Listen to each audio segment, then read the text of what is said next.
Henry, I think let's skip it for now and see if we can sort it out and let Sasha take the floor with the report from New Zealand. Welcome, Sasha. Great to see you and look forward to your presentation.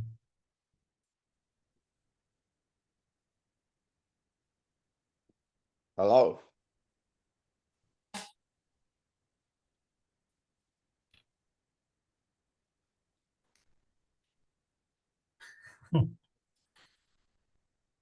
Okay.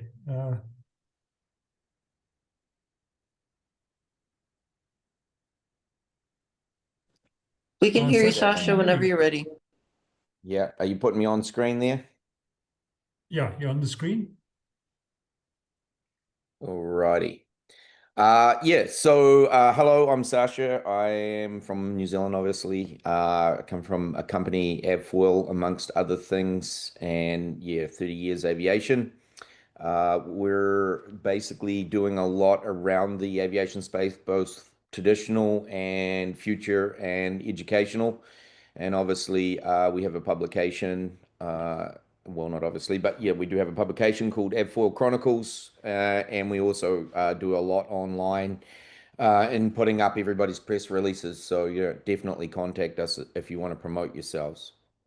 New Zealand, it's slow. Obviously, we got quite a few issues in aviation at the moment with the US political structure putting some pretty heavy tariffs and disincentives to aviation cost structures. We're seeing some airlines start to fold here due to DOCs, so it's a little scary. But on the good side, New Zealand has picked up to around 2.5 billion in space flight, and that's a 51% growth.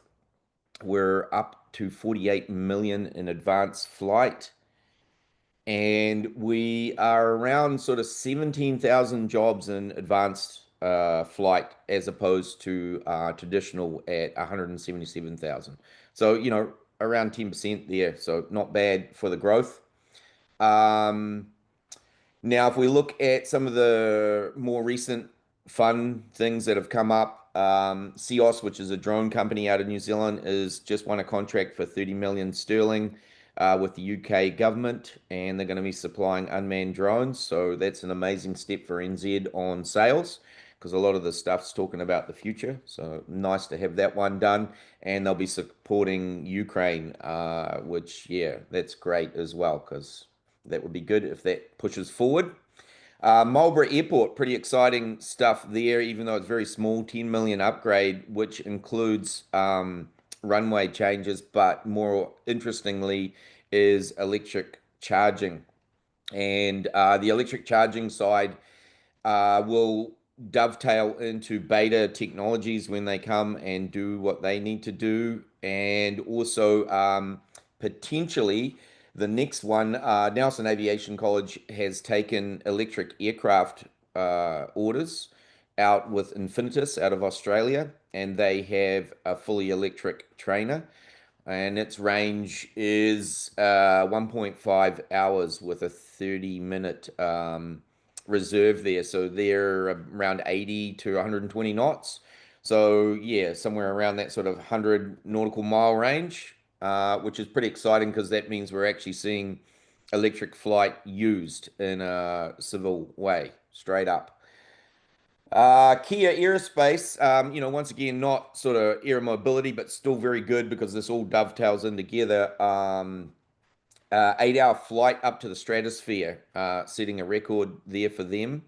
And that was all solar powered, so 100% electric, and generating its own way to continue that flight. So pretty special on that front. Dawn Aerospace, this is one of the interesting ones, is a space plane and now just broke a 1970s record that was set by the F-15 at 20 kilometers of altitude. They managed to reach it in 118 seconds. And that previous F-15 record was 207 seconds. So blew it right out of the water by nearly 50%. So pretty special for them. And they have taken orders with a US company for their first deliveries when they're ready, but we're not quite sure on that date yet. Now, on the advanced air mobility side, the main sort of people transport piece outside of the beta, which we talked about last time, which is freight, is the combination between Regent, the US Sea Glider company, and New Zealand Ocean Flyer, who has just picked up another round of funding at 146 million, I believe. And they're still waiting on Regent, but Regent just did flight test and took their aircraft up to the aerofoil stage. So it starts on water, comes up onto the aerofoil, and then eventually will go, as its prototype did, into airborne. Pretty exciting sort of piece of equipment, and especially in a country like ours where we have lots of water. So that's great. So those are our sort of main key points. You know, we're seeing a 51% increase in the economy of advanced flight and airspace in New Zealand since 2019. So massive growth, and, you know, sitting up into the billions now as a collective, and advanced mobility, you know, 500 million, which is pretty good to see.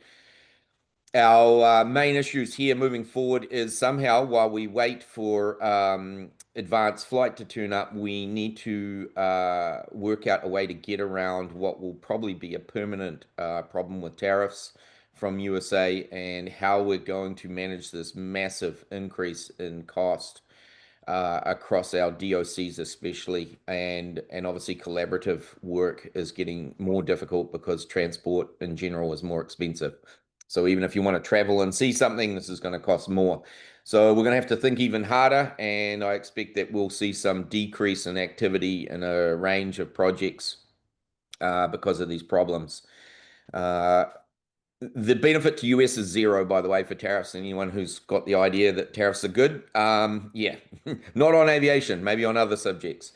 Coming back across to air mobility, I just have one point to raise here. You know, we've just seen the Jetsons product, so that's Volonaut, put out their air bike. And it's an amazing piece of equipment, and they've got to be given a lot of credit for what they do. But I just want to highlight one point. At 880,000 US for that vehicle, this is nearly the price of the Robinson R66 when it was first brought out, which is a 5-seat turbine helicopter, you know, really useful product.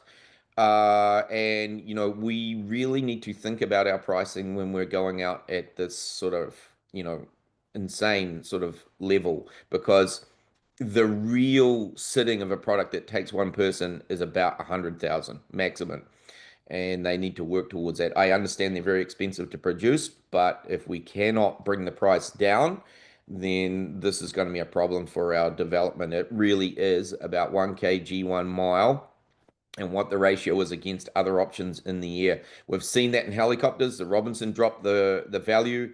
The AS350 in the turbine side dropped the value of the kg movement cost, and instantly those aircrafts moved to the front of their sectors and grew in purchases and use. So that's really the driver out there, and people forget that. They think it's about whatever their abilities are. It really matters a lot about how much the cost is. And we're in transport. We're about moving kgs over kilometers or miles, however you want to describe it. So anyway, thank you all of the team out there who have all put this stuff up. I'm enjoying the talks from everyone. And yeah, that's me from New Zealand. Thank you so much, Sasha, and looking forward to some good rugby this year. But really great having you here, and great to hear from New Zealand. Okay, our last speaker will be Theodore. Welcome, Theodore. The floor is yours. Thank you, Gary. Thank you, everyone, for